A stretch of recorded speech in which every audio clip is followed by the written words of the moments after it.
علی بھائی، ہم احساس کفالت میں کام کرتے ہیں. ہم جب کسی عورت کو اس کے پیسے نکال دیتے ہیں تو وہ خوشی سے ہمیں 12,000 میں سے 500 نکال دیتی ہے. یہ حلال ہے یا حرام ہے؟ خوشی سے کیوں دیتی ہے؟ پہلے ہی 12,000 ہے، وہ 500 کیوں دے گی خوشی نال؟ ہاں، اس کا طریقہ جب وہ خوشی سے دے نا تو آپ اسے کہ میری بہن یہ 500 روپے لے کے آپ اپنے گھر والوں کو ہماری طرف سے کچھ کھلا دیں، ہمیں آپ اس رسک میں نہ ڈالیں. میں تک نہ کیڑی پہنتا ہوں پھر بھی دے کے جاندی ہے. یہاں پہ وہ جائیداد بھی معاف کروا لیتے ہیں اور بہنوں سے. وہ کہتے ہیں نہیں ہماری بہن نے کہہ دیا ایسی پائی کو لینی ہی نہیں.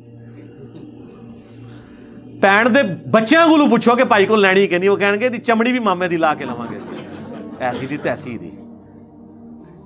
اس طرح نہ کریں. آپ اس کے ہاتھ میں پکڑائیں، میں دیکھتا ہوں آپ کو کون سی بہن لکھ کے دیتی ہے. یہ زیادتی نہ کیا کریں. یہاں پہ بھی بخاری مسلم دونوں میں حدیث ہے، نبی علیہ السلام نے زکوٰۃ کی کلیکشن کے اوپر کچھ اصحاب کو بھیجا. جب وہ واپس آئے تو انہوں نے کہا یہ تو وہ زکوٰۃ ہے جو ہمیں لوگوں نے دی ہے بھیڑ بکریوں کی شکل میں، اور یہ وہ بکریاں ہیں جو ہمیں لوگوں نے گفٹ دی ہیں. تو جو ہمیں گفٹ ملا ہے وہ تو ہمیں ملا ہے، اور جو زکوٰۃ ہم نے اسلامی حکومت کے لیے جمع کی ہے اسے ہم بیت المال میں جمع کراتے ہیں. تو نبی صلی اللہ علیہ وآلہ وسلم نے فرمایا یہ جو گفٹ ملے ہیں نا یہ بھی بیت المال میں جمع ہوں گے. تم میں سے کوئی شخص جا کے اپنی ماں کی گود میں سر رکھ کے بیٹھ جائے، میں دیکھتا ہوں اسے وہاں کون جا کے گفٹ دیتا ہے. یہ گفٹ تمہیں اس پوسٹ کی وجہ سے ملے ہیں، لہٰذا یہ بیت المال میں جمع ہوں گے. یہ پرائم منسٹر صاحب بڑے سیخ پا ہوئے تھے نا وہ توشہ خانہ کیس کے اندر. تو پرائم منسٹر صاحب جو آپ کو گفٹ ملے نا، ایون آپ کو جو ذاتی گفٹ بھی کوئی دیتا ہے نا دوسرے ملک کا حکمران، وہ آپ کو پاکستان کے پرائم منسٹر ہونے کی وجہ سے دے رہا ہے. ورنہ وہ گفٹ مولانا طارق جمیل صاحب کو کیوں نہیں آگے کوئی دے کے چلا گیا؟ آپ کو دے کے گیا نا، کیونکہ آپ پرائم منسٹر ہیں. لہذا پرائم منسٹر کو جو بھی گفٹ ملے گا وہ گفٹ اس نے بیت المال میں جمع کروانا ہوگا. آدھی قیمت پہ خرید کے اپنے دوستوں کو گفٹ نہیں کرنا ہوگا. یہ پرائم منسٹر صاحب ان سے پہلے بھی جو جتنے پرائم منسٹر گزرے ہیں آپ ذرا دیکھیں، کروڑوں کی گاڑیاں یہ کوڑی داموں خرید کے تو اپنے دوستوں کو گفٹ کر دیتے ہیں اور کہتے ہیں یہ ہمیں گفٹ ملا ہے. او بھئی آپ کو گفٹ ملا ہے اس پوسٹ کی وجہ سے. لہٰذا یہ اس قسم کی جو مٹھائی کے جو پیسے، مٹھائی وہ ہوتی ہے جو اپنی خوشی سے کوئی دے. جب اس عورت کو آپ نے چکر اتنے لگوائے ہیں اور اس کو وہاں پہ کتنے لوگ کان میں سمجھا بھی رہے ہوں کہ جدو پیسے لبڑنا تو اسی تھوڑا کرنا ہے، تو وہ خوشی سے نہیں دے رہی ہے، یہ آپ کو وہم ہو گیا ہے. آپ نے ویسے کبوتر کی طرح آنکھیں بند کی ہوئی ہیں. اس طرح خوشی سے کون دیتا ہے؟ وہ خوشی سے 500 روپیہ باہر کسی رکشے والے کو نہیں دے رہی. وہی عورت باہر نکل کے نا 50 اور 60 روپے کے درمیان ایک رکشے والے سے لڑ رہی ہوگی. رکشے والا کہہ رہا ہوگا میں نے 60 روپے لینے ہیں، وہ عورت کہہ رہی کہ میں 50 دینے نے. اس حلال کی روزی کمانے والے رکشے والے کو 10 روپے فالتو نہیں دے گی. وہ تجھے 500 روپے مٹھائی کا وہ کیوں دے کے جا رہی ہے؟ حرام کا اس پوسٹ کی وجہ سے ملا نا. اگر وہ اتنی فیاض ہوتی نا تو راستے میں جتنی گاڑیاں بدلے نا سب کو مٹھائی کھلاتی جائے. بات کرنے والی کرے. اور میں اپنی اسلامی بہنوں سے بھی ریکویسٹ کروں گا، کیونکہ زیادہ تر تو پیسہ اڑانے کی ذمہ داری ان کے ہاتھ میں ہوتی ہے نا.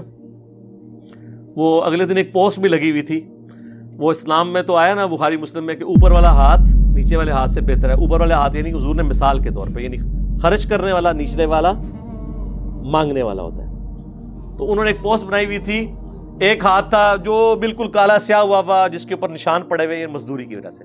دوسری طرف ایک سفید سا ہاتھ تھا جس کے اوپر کچھ چوڑیاں، صرف ہاتھ دکھایا انہوں نے اور انگوٹھیاں، لکھا ہوا تھا کمانے والا ہاتھ، خرچ کرنے والا ہاتھ. تو یہ جو خرچ کرنے والا ہاتھ ہے نا، یہ خرچ کرنے والے ہاتھ سے ہم ریکویسٹ کریں گے کہ آپ لوگ ہزاروں کے کپڑے اور جوتیاں خریدتی ہیں اور پھر بڑا فخر سے آ کے اپنے خامدوں کو بتاتی ہیں کہ سیل لگی سی، میں 2 لے آئی ہیں. وہ سیل اس طرح لگی ہوتی ہے، آپ کچھ دکانوں میں دیکھیں پورے سال سیل لگی ہوتی ہے. 1,000 روپے کی چیز کو 2,000 روپے کا لکھ کے 1,200 روپے کی وہ سیل میں دے رہے ہوتے ہیں. قیمت خود پہلے ڈبل کی ہوئی ہوتی ہے، اس میں تھوڑا ڈسکاؤنٹ کر کے. جس طرح بعض اوقات ہماری حکومتیں پیٹرول 20 روپے چڑھا کے اس میں 5 روپے کم کر کے کہتی ہیں پیٹرول کم کر دیا. تو اس طریقے سے وہ قیمتیں ڈبل کر کے اس میں ڈسکاؤنٹ کر کے وہ سمجھتے ہیں ہم ڈسکاؤنٹ دے رہے ہیں، ڈسکاؤنٹ تو نہیں دے رہے ہوتے. اور عورتیں بھی اتنی بیوقوف ہوتی ہیں، ایک نہیں دو لے آتی ہیں، اور ان میں اکثر ایسی چیزیں ہیں کہ جو استعمال کے قابل نہیں ہوتی.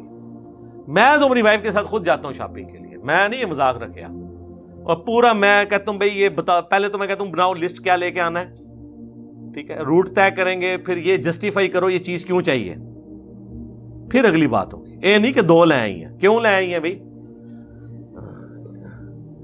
تو کمانے والا ہاتھ. اور تو ان کو میں کہتا ہوں اگر آپ ہزاروں کی آپ نے وہاں سے خریداری کی، لٹ کے آ گئی ہیں، اور باہر رکشے والا آپ سے مانگ رہا ہے 100 روپیہ گھر جانے کا، اس سے آپ یہ لڑ رہی ہیں کہ میں نے تمہیں 80 دینے ہیں. خدا کے لیے بیٹھ کے اکیلے میں سوچو، یہ 20 روپے تم نے بچا کے کیا کیا ہے؟ اندر تو سینکڑوں روپے فالتو دے آئی ہو. میرا یہ ریکارڈ ہے، اگر مجھ سے کسی نے پبلک ٹرانسپورٹ میں، میرا سفر اسلام آباد میں بھی ٹیکسی کے اوپر زیادہ تر سفر، اب جب سے یہ وہ ایپ والا سلسلہ آیا تو وہ تو اب کیلکولیٹ ہو جاتا ہے، اس میں بھی 2 نمبری شروع ہو گئی ہیں، وہ میں آپ کو بعد میں بتاتا ہوں، یہ یاد رکھنا ہے مجھے، میں اس میں 2 نمبری جو ہو رہی ہے وہ آپ کو بتاتا ہوں. ٹیکسی والے نے آفس سے مانگا نا 150 روپیہ سپوز، اور کرایہ واقعی 150 ہے. میں نے کبھی اسے 140 بھی نہیں کہا، کیونکہ وہ اپنی طرف سے زیادہ ہی مانگ رہا ہوتا ہے، اسے پتا ہوتا ہے 20-25 تو گھٹانے ہی گھٹانے جو عام ٹیکسی ہے. کئی بار ایسے ہوا ہے ٹیکسی میں جب بیٹھنے لگے، انہوں نے کہا نہیں بھائی جی تو ہم نہیں لے کے جانا، اٹھ جاؤ. وہ ڈر گیا کہ یار میں نے اس کو جتنے پیسے کیے اسی پہ ایگری کر گیا تھی، کوئی اور چکر ہے.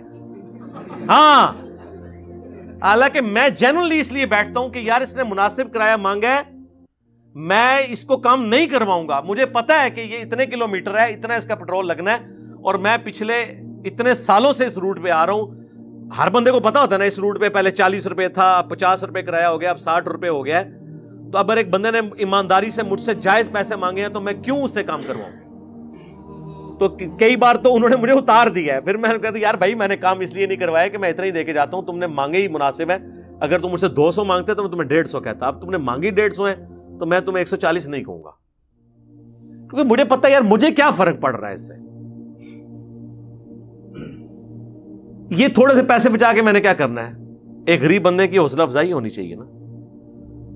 ہم تو پوری کوشش کرتے ہیں کہ ایک رزق کا سلسلہ لوگوں کا چلا ہوا ہے تو وہ اس میں آپ ان پٹ رکھیں. اب آج وہ جو ٹیکسی والا میں کہہ رہا تھا 2 نمبری جو شروع اسلام آباد میں، اب یہ ہوئی ہے کتنے مدرسوں والوں نے نا، مدرسوں والوں کے پاس پہلا پیسہ تھوڑا ہے، آپ کو پتا اتنا پیسہ ہے، انہوں نے اپنی ٹیکسیاں جو ہے نا وہ روڈ پہ چڑھائی ہوئی ہیں، ڈرائیور ہائر کر کے نا، داڑیوں والے بٹھائے ہوئے ہیں، خوبصورت سی وہ داڑھی کر کے اور وہ سخت والی ٹوپی پہن کے بیٹھے ہوئے ہوں گے. پنڈی اسلام آباد میں زیادہ تر مدرسے وہ سخت ٹوپیوں والوں کے ہیں، یعنی دیوبندیوں کے. جب آپ اترنے لگیں گے نا تو آپ کا وہ موبائل پہ بل آئے گا 437 روپے، ٹھیک ہے جی. تو ٹھیک ہے آپ وہ 400 بھی دے سکتے ہیں، 500 بھی دے سکتے ہیں، وہ اگلی وقت کے لیے جمع ہو جاتے ہیں وہاں پہ. وہ آپ کو نا پھر وہ کہے گا جناب یہ ٹیکسی جو ہے نا یہ فی سبیل اللہ چل رہی ہے، یہ فلاں مدرسے کی ہے، تو اس ٹیکسی کی انکم سے ہم فلاں مدرسے کو رن کرتے ہیں. ہو سکتا ہے کرتے بھی ہوں، ہو سکتا ہے نہ بھی کرتے ہوں. اور رن کرنے میں بھی جو کچھ ہو رہا ہوتا ہے، وہ مدرسہ بھی رن ہو رہا ہوتا ہے، اور ان کی رنیں جو ہے نا یعنی ان کی بیویاں، ان کی خواہشات بھی پوری ہو رہی ہوتی ہیں اس کے ذریعے. زیادہ شاپنگ تو وہ کرتی ہیں ان پیسوں کی. رن 2 ہی ہوتے ہیں، پنجابی والا بھی تھے، انگریزی والا بھی. تو وہ پھر اب جس بندے نے 500 کا نوٹ دیا ہے نا، اب وہ جو 37 روپے کے اوپر بنے ہیں نا 63 روپے، وہ پھر کہتا ہے چلو جی مدرسے میری طرف پا لینا. اور اگر آپ نہ دیں تو مانگ کے بھی لے لیتے ہیں. 2-3 دفعہ تو میرے ساتھ بھی ایسے ہو چکا ہے. میں تو چونکہ مدرسے والوں کو ضرور دیتا ہوں، ظاہر ہے میں نے ان کے بندے مارے ہوئے ہیں یار علمی طور پہ. میں علماء کا سب سے زیادہ احترام کرتا ہوں، اور اپنے اسٹوڈنٹ سے بھی کہتا ہوں کہ علماء کے سامنے اور یہ جو بزرگ بابے دوسرے فرقوں کے ہیں ان کے سامنے اس طرح بیٹھا کریں جیسے ایک قاتل مقتول کے ورثاء کے سامنے بیٹھتا ہے.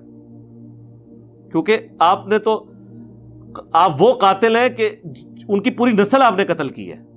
ایک بریلوی سے پوچھیں، لوگ تو کہتے ہیں نا ایک بوڑھے باپ کے کندھوں پر جوان بیٹے کا جنازہ سب سے وزنی چیز ہے. میں کہتا ہوں نہیں، اس سے بڑی وزنی چیز یہ ہے کہ ایک بوڑھا باپ جو ایک فرقے میں زندگی گزارے اور اس کی اولاد اس کے بابوں کو غلط کہے اور قرآن و سنت پہ آ جائے، اس کا وزن اس کے جنازہ اٹھانے سے بڑا ہے. یہ آپ ذرا اس سے پوچھیں.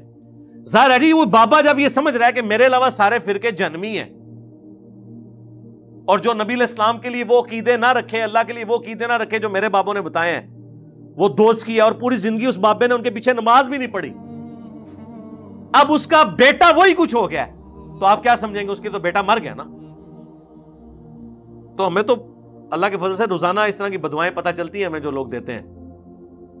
ٹھیک ہے،